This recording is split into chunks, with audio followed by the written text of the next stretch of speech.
Do you ever feel like a door is closing in your life and you can't prove it, you can't point to it, you can't even explain it without sounding dramatic, but your body knows? Doing all the things right and still quietly asking, is this working? Am I enough? That's where I've been this week. So I came back here, Stillwater Bluffs, not because I had some big inspirational plan, because I needed to get out of my own head before I started negotiating my entire life with anxiety. Because when you're in that doors closing feeling, everything turns into a courtroom. You're gathering evidence, you're cross-examining yourself. You're like, okay, is this a sign or am I just tired? Is this discernment or is this burnout with better vocabulary? And you can't think your way out of that spiral. You have to step into something bigger than it.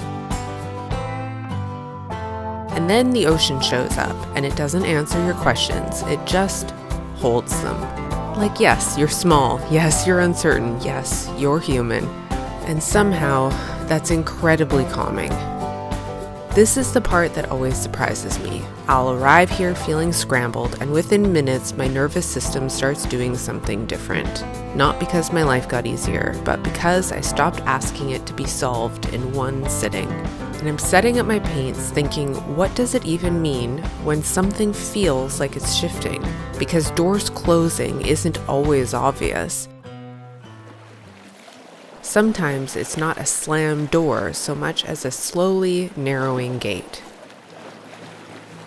It's subtle, it's noticing you're forcing it, it's noticing you're resenting what used to excite you. It's noticing you're spending more energy convincing yourself than actually living it. And here's where integrity comes in. Not as a power word, not as a be your best self poster. Integrity is when your inner life and outer life start matching again. It's when you stop saying yes with your mouth while your body is quietly saying no. It's when you're honest about what it's costing you. And it's when you choose what's true over what looks good, even if it means you don't get the comfort of certainty right away. And that's the part that makes you want to panic. I know it does for me. Because certainty is addictive. It feels like safety, but it's not always true. If you're in that place right now where you can't see what's next, stop trying to map it and feel it instead. So I start painting, and I know this sounds small, but it matters because when you put a brush in your hand, you're choosing presence.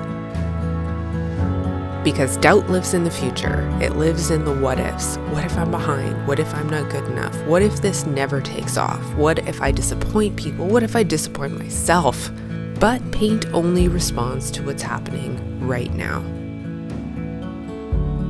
Water, pigment, wind, salt air putting sea spray on your glasses. The tide deciding the rhythm. And I'm out here realizing something. Maybe the problem isn't that I don't have the answers. Maybe the problem is that I keep demanding answers before I'm willing to live the questions. Because if you're in a season of change, you don't get a clean map. You get a compass. And a compass isn't loud, it's very subtle. It's a slight pull, a quiet resistance, a deep exhale when you finally stop forcing. That's integrity in real life. Not a bold announcement, a series of tiny, honest moments where you stop abandoning yourself. And being here on this bluff with eagles overhead and sea otters out in the distance and gulls acting like they pay rent here, it reminds me life is moving whether I feel ready or not.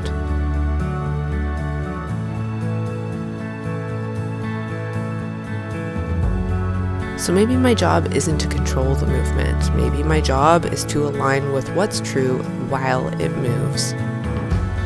Not blow up my life or slam doors. Maybe just instead to stop lying to myself about what actually fits.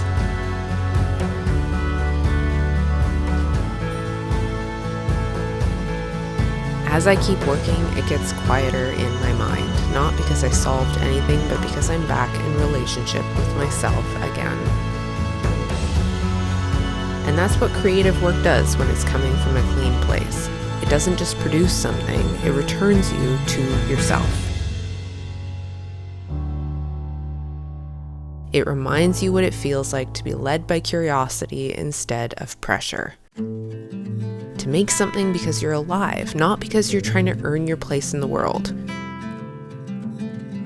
And if you're watching this and you're in your own version of doors closing, I just want to say what people don't say out loud. It's scary.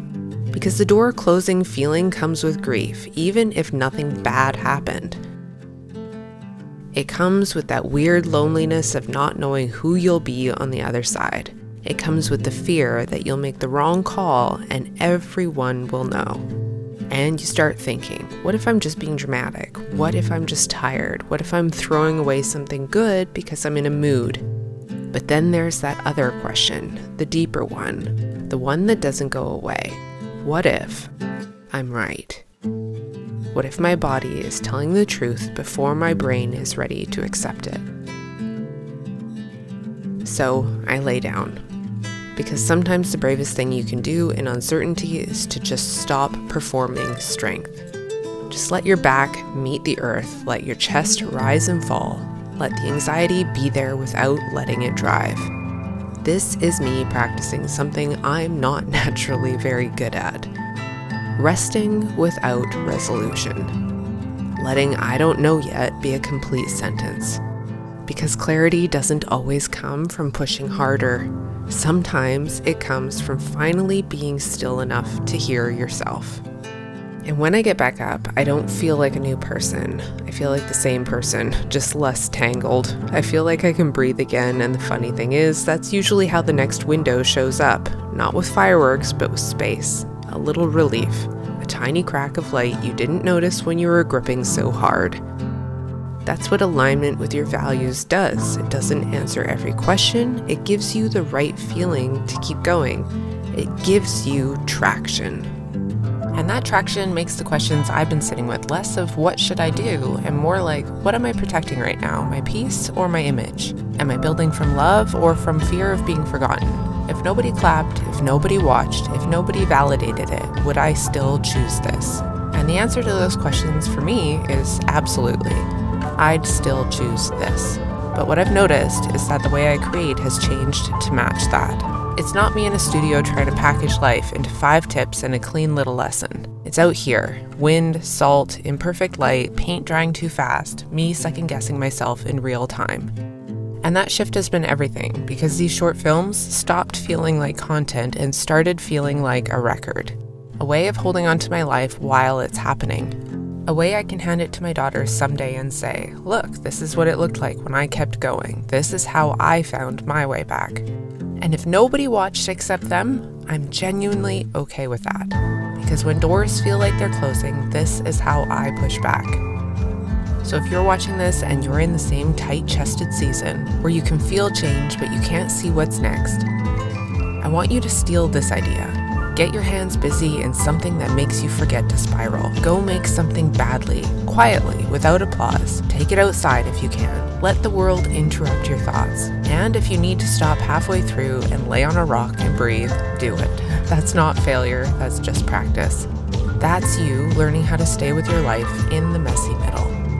Until the next window finds you. And here it is, a painting from the edge of the ocean. Not perfect, not the point. The point is that I didn't need to arrive inspired. If a door in your life is closing, you don't have to slam it. You don't have to announce it. You don't even have to understand it today.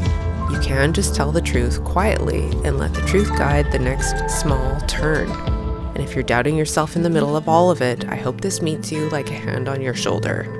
You're not behind. You're not failing. You're listening. And that's where the real change starts.